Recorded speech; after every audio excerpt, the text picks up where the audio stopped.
Ceci est une émission payée par l'heure de la bonne nouvelle.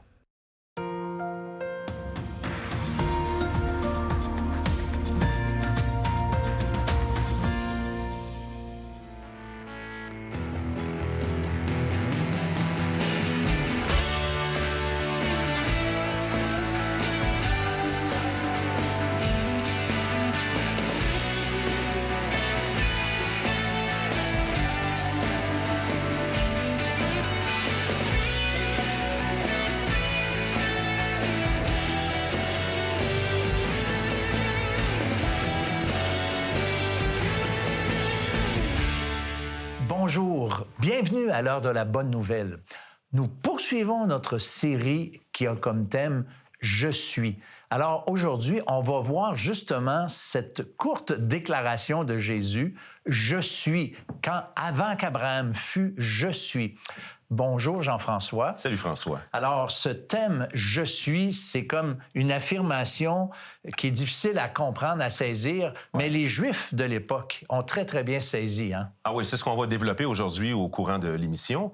Mais c'est clair que c'était une affirmation qui disait « Je suis Dieu ». C'est ce qu'on va voir. Ah. Mais c'est gros comme affirmation, tu sais. Mais comment on fait pour savoir si quelqu'un qui fait cette prétention-là, c'est pas qu'on veut pas croire, mais comment tu fais pour savoir si quelqu'un dit « Écoute, je suis Dieu ouais, » que c'est vrai? Tu renfermes, tu lui donnes des pilules... Les aides psychiatriques sont généralement quand même assez remplis de gens qui pensent qu'ils sont Dieu. Mais donc, comment est-ce qu'on fait pour le savoir? C'est important. Ouais. Si Jésus dit ça, est-ce qu'il y a une crédibilité à ses paroles? Ouais. Bien, c'est ma question du Vox Pop cette semaine que j'ai posée aux gens. Comment réagiriez-vous à quelqu'un qui se proclame Dieu? Le croiriez-vous? Faudrait me prouver quelque chose. Faudrait me prouver à me... je suis prêt à en discuter, mais comme ça, non. Il va falloir que vous me changiez un 4 litres d'eau en 4 litres de vin, puis là, je vous crois sur parole. Ce serait à lui de me le démontrer, je pense. À lui de me surprendre pour en faire la preuve. Je l'emmènerais sur le fleuve, puis je dirais « marche sur l'eau ». Là, me le croire, à part de ça, là, non.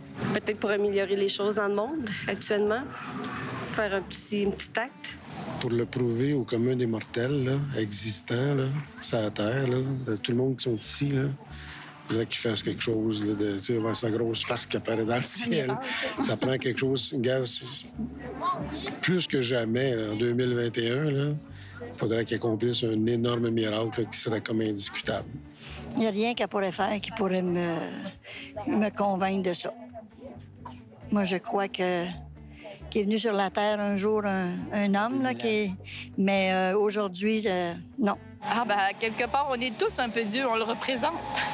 Alors j'imagine, je pense qu'on se sentirait si c'était la vraie personne qui se présentait à moi. Mais c'est sûr que je m'attendrais peut-être à un petit quelque chose, peut-être un miracle aussi avec ça. Nos paroles, nos gestes, je pense que ça parle pour nous. Okay. Plus que de dire « je suis ». Pour être, il faut agir. Non, Jean-François, clairement, on ne peut pas se prétendre Dieu sans rien faire. On exige quelque chose, là. Oui, puis c'est intéressant comme réponse parce que je pense que les gens ont la bonne réaction. On est d'accord avec la réaction des gens. Ouais. C'est une affirmation qui est trop importante pour qu'elle ne soit pas accompagnée avec une preuve qui est extraordinaire. En fait, l'affirmation est extraordinaire. Puis, en conséquence, la preuve pour l'attester devrait être extraordinaire. Tu sais, il y a celui qui dit qu'il me transforme 4 litres d'eau en 4 litres de vin. Pas parce qu'il avait soif, le gars. C'est parce qu'il fait référence au miracle que Jésus a accompli. Ah oui, bien, je pense qu'ils font référence au fait que Jésus a dit qu'il était Dieu, c'est clair, tu sais. Celui qui dit qu'il marche sur le fleuve, tu sais, ou quelque chose comme ça, que sa face apparaisse dans le ciel. Donc, c'est ça qu'on va voir aujourd'hui, justement. Et si on en parle aujourd'hui, c'est parce que la prétention de Jésus, comparativement à la prétention d'à peu près n'importe qui, elle est accompagnée de miracles qui ont été extraordinaires. Ouais. C'est la raison pour laquelle on est encore en 2021 en train de parler de celui qui s'est prétendu Dieu. Oui, après Jésus-Christ, 2021, après Jésus. Tu sais. Ouais. Écoute, il y a une trilogie dans le Nouveau Testament que j'ai été frappé il y a plusieurs années. Quand il est question du ministère de Jésus pour montrer qui il était, c'est marqué que Dieu accompagnait par des signes, des prodiges, des miracles. Ouais. La même trilogie est mentionnée pour les apôtres quand ils ont débuté leur ministère, que des signes, des prodiges et des miracles les accompagnaient. Et même l'apôtre Paul, pour donner le crédit à son ministère, bien, c'est marqué qu'il y a des signes, des prodiges et des miracles qui l'accompagnaient. Oui, ce qui attestait qu'ils étaient envoyés par le même que celui qui avait prétendu être Dieu. Exactement. Ouais. Alors, après la pause, on en reparle avec Martin L'Hébreu qui va m'accompagner. On est tous obligés de vivre dans le moment présent. Tous, sauf Dieu. Parce que c'est Dieu qui a créé le temps. Mais Dieu est le seul qui peut dire « Hier, je suis. Aujourd'hui, je suis. Et demain, je suis. » Dieu est. Et dans la réponse que Jésus donne, entre autres, ben, il finit en disant ça « En vérité, je vous le dis, avant qu'Abraham fût, je suis. » Vous avez des questions ou des commentaires sur ce que vous venez d'entendre? Contactez-nous par téléphone ou réagissez sur les médias sociaux.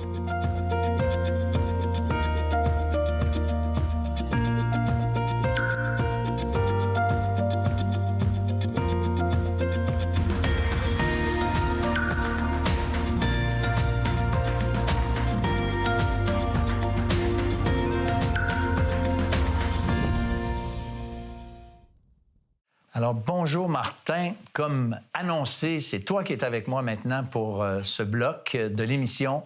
Et aussi, on va parler, comme ça a été annoncé, de cette fameuse, on va dire, déclaration bizarre de Jésus, « Je suis ». En fait, c'est une affirmation de Jésus qui dit rien. « Je suis », mais qui dit tout en même temps, quand on l'analyse comme il faut. Parce que là, on a vu plusieurs affirmations. Jésus dit toujours « Je suis quelque chose. Hein? Je suis la porte. Je suis le chemin. Je suis la vérité, le pain de vie. » Mais aujourd'hui, « Je suis... » Ça finit là. Point. Hein? Écoute, la phrase, elle termine comme ça. Donc, on a l'impression qu'on attend, mais c'est fini. Puis si on regarde le début de la phrase, ça nous aide pas plus à comprendre.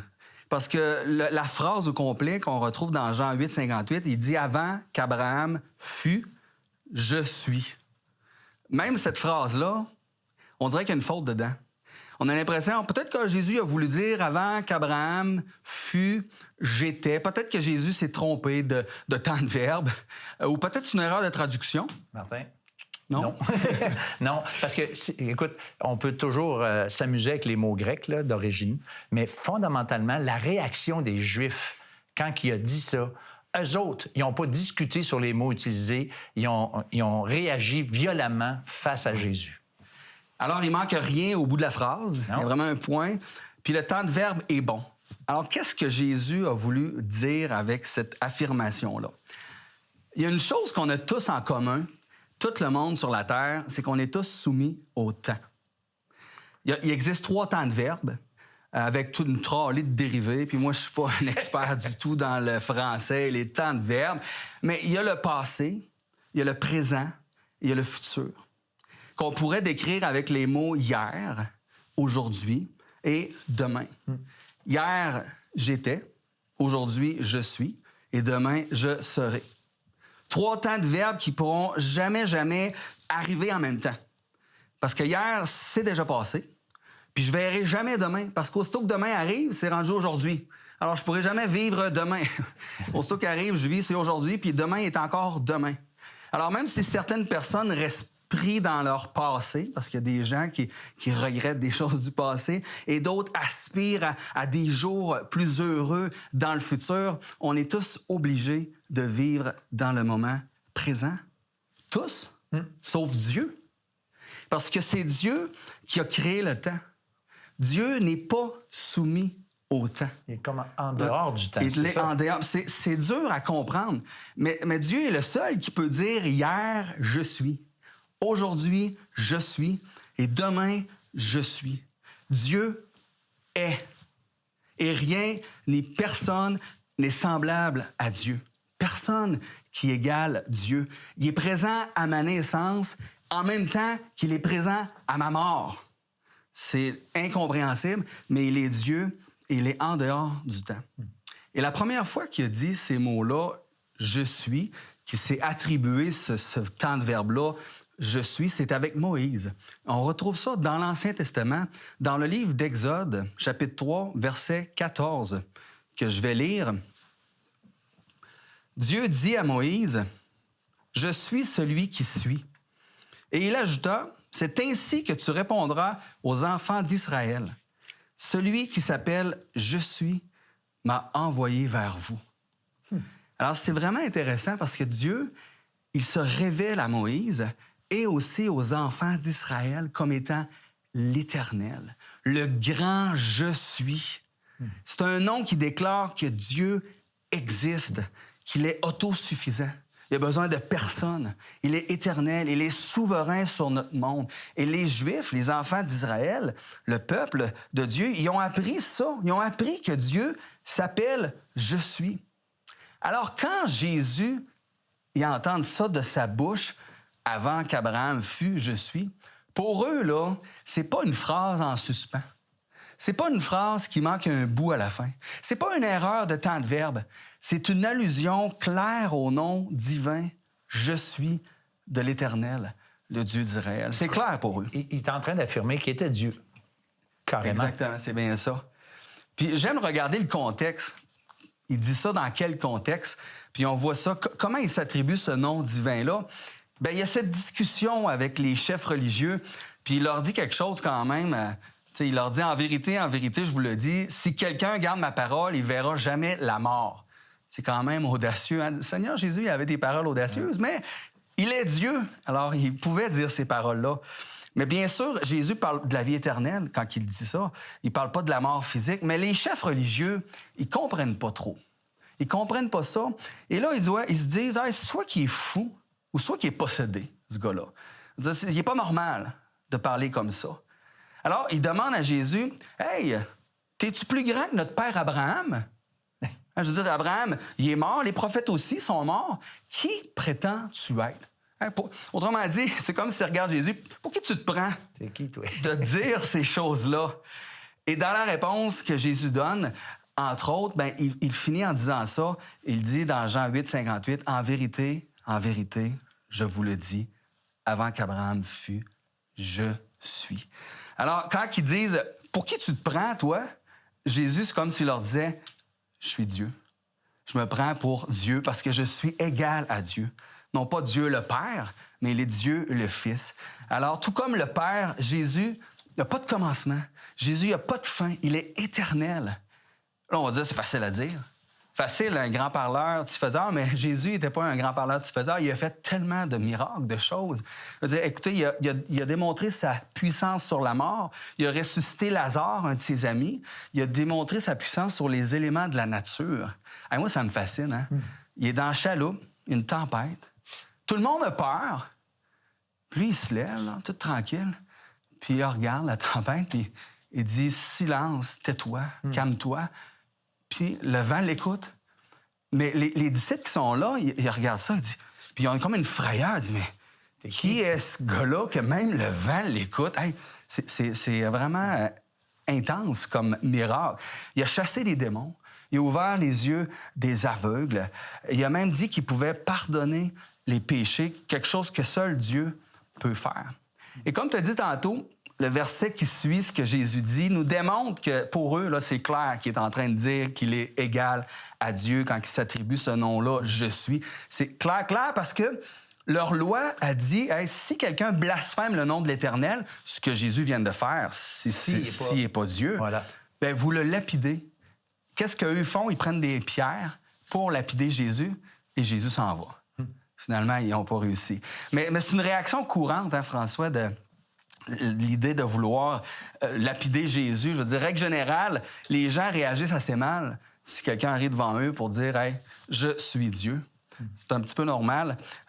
Mais posons-nous la question, comment est-ce que je réagis devant Jésus qui a dit cette affirmation-là? Il s'est affirmé à être égal à Dieu. Il s'est affirmé à être Dieu. Comment est-ce que moi, je réagis devant ça? Et il y a deux façons, il y a deux seules manières de réagir. Soit qu'on fait comme les chefs religieux, puis on dit « T'es un menteur, t'es un fou. » T'es possédé. T'es possédé, on veut rien savoir, on te tasse à côté. Ou soit qu'on le croit, mais si on le croit, bien, on l'adore.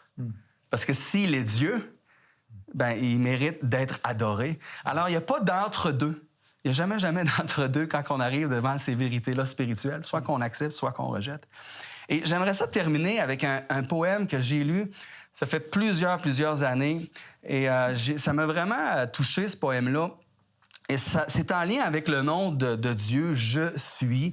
Comment on peut vivre nos journées dans sa présence.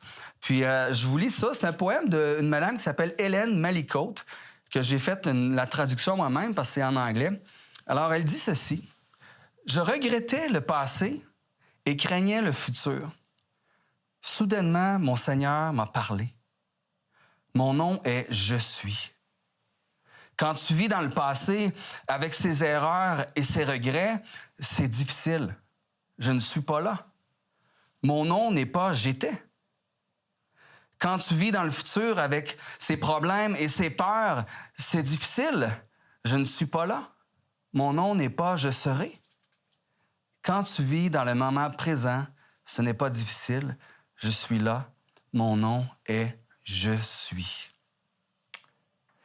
Ouf! Je trouve ça génial. Merci, Martin. Écoutez, pour ceux qui nous écoutent aujourd'hui, j'aimerais quand même que nous puissions considérer, réaliser à quel point Dieu nous a aimés au point de s'incarner. C'est le Dieu de l'Ancien Testament, le « Je suis », qui s'est incarné dans la personne du Seigneur Jésus et qui, lui, comme la Bible dit, la parole s'est fait chair et elle a habité parmi nous, pleine de grâce et de vérité. Et nous avons contemplé sa gloire, nous dit le texte de l'Évangile de Jean. Alors, cette grâce que le Seigneur nous dit qu'il a, elle est offerte maintenant. C'est-à-dire que nous pouvons aller à lui, ce Dieu saint, ce Dieu de l'Ancien Testament qui était un Dieu juste, un Dieu comme souvent on dit, sévère. Mais c'est vrai qu'il est juste. C'est vrai que le Dieu de la Bible est saint. Mais ce que le Seigneur Jésus est venu accomplir, ce Dieu fait homme, il est venu accomplir le sacrifice ultime. Lui qui était parfait a pris la place de nous, les coupables. Et pourquoi c'est important que Jésus soit Dieu? Bien parce qu'il est infini. Et si moi, je pouvais mourir comme innocent à la place de quelqu'un d'autre, je ne pourrais pas mourir pour un ensemble infini de personnes. Mais parce que Jésus est Dieu, la vie qu'il possédait valait telle qu'il pouvait prendre la place des péchés et prendre les péchés, en fait, du monde entier pour que nous puissions, nous, être pardonnés. Alors, il y a cette invitation, cette grâce qui nous est encore offerte aujourd'hui pour venir à lui tel que nous sommes. Il ne faut pas avoir peur de venir à lui parce qu'il nous connaît, on ne peut pas rien lui cacher. Lui a pris entièrement nos péchés pour que nous puissions, chacun d'entre nous, avoir la vie et vivre quotidiennement en relation étroite avec ce « Je suis » qui nous aime tellement. L'heure de la bonne nouvelle, en collaboration avec le Messager chrétien, vous offre gratuitement le livre de méditation quotidienne La Bonne Semence. Pour en recevoir un exemplaire, écrivez-nous à l'heure de la bonne nouvelle, casier postal 33012, comptoir postal Thibault, Trois-Rivières, Québec, G8T 9T8. Vous pouvez également nous joindre à info@hbn.ca ou par téléphone 1-866-509-1319. Vous avez des questions ou des commentaires sur ce que vous venez d'entendre? Contactez-nous par téléphone ou réagissez sur les médias sociaux.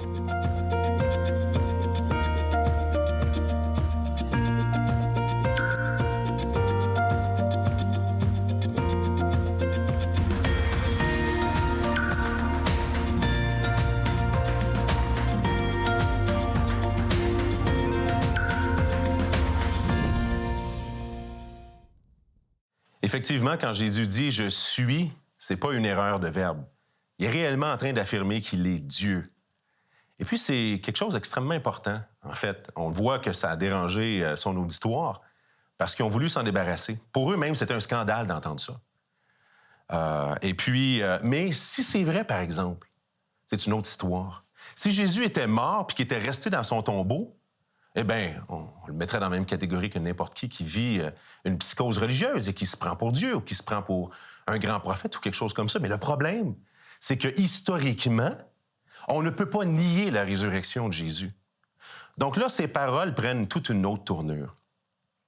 Pour aider à illustrer cette histoire-là de Dieu qui est venu sur terre, j'ai une petite histoire pour vous. Imaginez qu'il y a un grand roi qui vit sur les montagnes les plus élevées et puis qui est couronné de gloire et son royaume est rempli d'une justice qui est parfaite. Aucun mal ni personne qui fait le mal habite dans son royaume. Il y a des portes, d'énormes portes dans son royaume qui sont en or massif et qui sont grandes ouvertes. Les rues sont en perles, tout est parfait à cet endroit-là. Dans son grand amour, le grand roi est descendu dans la vallée et puis il fonde une colonie qui était pour porter son nom. Et puis, dans cette colonie-là, il avait laissé plein de richesses, plein de choses. Et cette colonie-là avait accès à monter en tout temps dans la présence du roi, dans la grande colonie, qui était, en fait, elle, dans le royaume, qui était sur le sommet des montagnes. Pour leur demander de porter allégeance, il a laissé dans la colonie une couronne, sa couronne royale. Il l'a pris et puis il l'a déposé dans la colonie. Et il leur a donné un don qui s'appelle le libre arbitre, par lequel ils devaient choisir eux-mêmes de porter allégeance au roi. Et là, ils retournent dans la cité royale.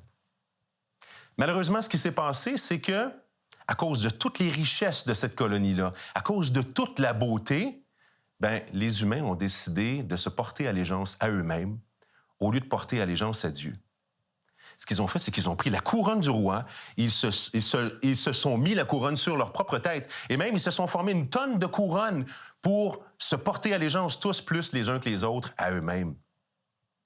À un moment donné, le grand roi est descendu sur son cheval blanc, et puis il descend dans la grande vallée, et puis ce qu'il trouve dans la colonie, c'est une colonie de petits rois couronnés qui se sont tous portés allégeance à eux-mêmes et qui se détruisent les uns les autres. Et là, le roi peut plus rester là parce que la pureté absolue de cette colonie-là est disparue. Il remonte maintenant dans son royaume. Et là, on fait entendre dans toute la vallée la voix du roi qui dit « Mais pourquoi est-ce que vous avez décidé ça? Maintenant, à cause de vous, l'accès à la cité royale est éliminé. Vous ne pouvez plus entrer dans la perfection de mon royaume maintenant. Vous êtes tous condamnés. Mais... » Et là, le roi dit, « Je vais revenir pour vous sauver. » Et là, au moment où ces paroles cessent, vous imaginez un grand tremblement de terre. Et là, le chemin qui amenait à la cité royale est complètement défait, tombe dans un gouffre éternel. Il n'y a plus aucune possibilité de se rendre maintenant. Les grosses portes en or massif se ferment. Et là, ce n'est pas la fin de l'histoire. La colonie se détruit entre eux, et puis les humains se font du mal. Mais il arrive un temps maintenant où le roi, un petit peu de façon incognito, est venu marcher parmi les siens. Dieu lui-même, ayant laissé sa couronne, et puis il s'en vient marcher parmi les humains. En marchant parmi les humains ensuite, ils ont continué de porter allégeance à eux-mêmes et ils l'ont crucifié. Mais ce qu'ils ne savaient pas, c'est que c'était son plan de venir mourir crucifié, parce que c'était la seule manière par laquelle il pouvait les racheter et puis ouvrir à nouveau les possibilités d'entrer dans la perfection de Dieu, parce que quelqu'un devait mourir, et lui a choisi de mourir à leur place. Et là, maintenant, quand Jésus est ressuscité des morts, ce qui s'est passé littéralement, c'est qu'on a un Jésus qui s'en retourne dans la présence de Dieu. C'est comme si le chemin infranchissable a été recréé maintenant. Les portes d'or massives s'ouvrent à nouveau et il entre dans la présence de la cité royale. Il se rend jusqu'à son trône maintenant. Pour la première fois depuis la création de l'humanité, un homme entre dans la présence de Dieu, Dieu lui-même, qui porte les marques pour lesquelles il a été crucifié. Il porte les marques de ce sacrifice-là. Et sa voix vient de cette montagne royale-là et tout le monde dans la colonie peut maintenant l'entendre. Le chemin est ouvert. Il est ouvert parce que Dieu lui-même est venu mourir à la place de ceux qui sont coupables. Que celui qui veut vienne. Les portes sont ouvertes. Le chemin est là. Il n'y a aucune raison de mourir dans cet état-là. Ça, c'est l'appel que Jésus fait. Ça, c'est le « je suis » qui s'adresse aux humains et qui leur dit « Vous n'avez pas besoin de mourir. Tournez-vous vers lui. » Vous allez voir vous-même, par votre propre expérience, à quel point le message de l'Évangile est la vérité, parce qu'il va transformer votre vie comme il a transformé la mienne. Vous avez des questions ou des commentaires sur ce que vous venez d'entendre? Contactez-nous par téléphone ou réagissez sur les médias sociaux.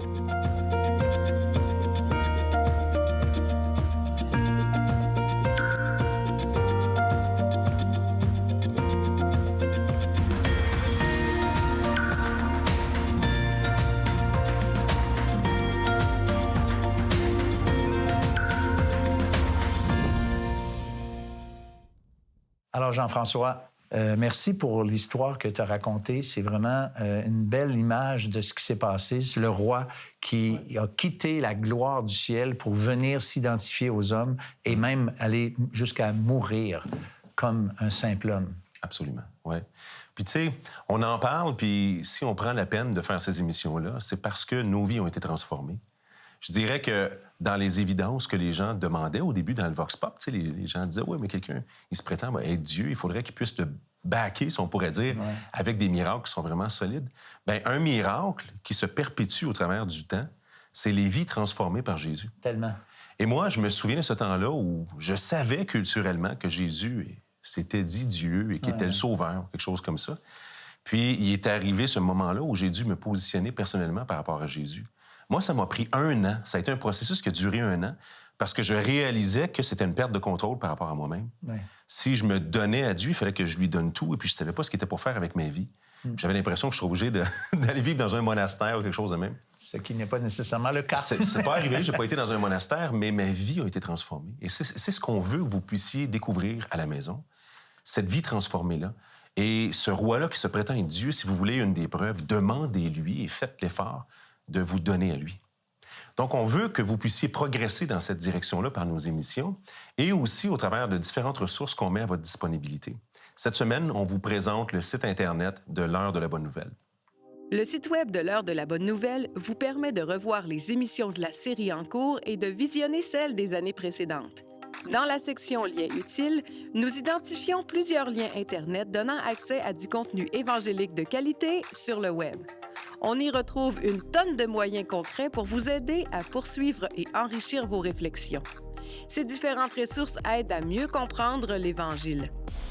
Dans la section Restons en contact, nous vous proposons 2 manières faciles pour entrer en contact avec nous, soit le perron d'église pour discuter avec les membres de notre équipe et les groupes de discussion Je suis deuxième pour joindre un groupe de discussion biblique près de chez vous.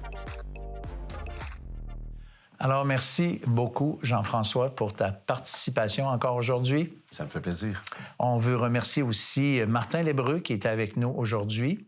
On vous remercie, chacun d'entre vous, d'être là semaine après semaine. Et nous, il nous reste que vous dire au revoir et à la semaine prochaine pour une autre émission de l'Heure de la Bonne Nouvelle. Quand on regarde dans la Bible, quelque chose que je trouve intéressant, c'est qu'on voit que c'est Jésus qui s'est identifié à nous avant que nous, on puisse s'identifier à lui. Jésus a pris un corps d'homme comme le nôtre. Donc, il s'est identifié à nous pour que nous, on puisse s'identifier à lui en retour.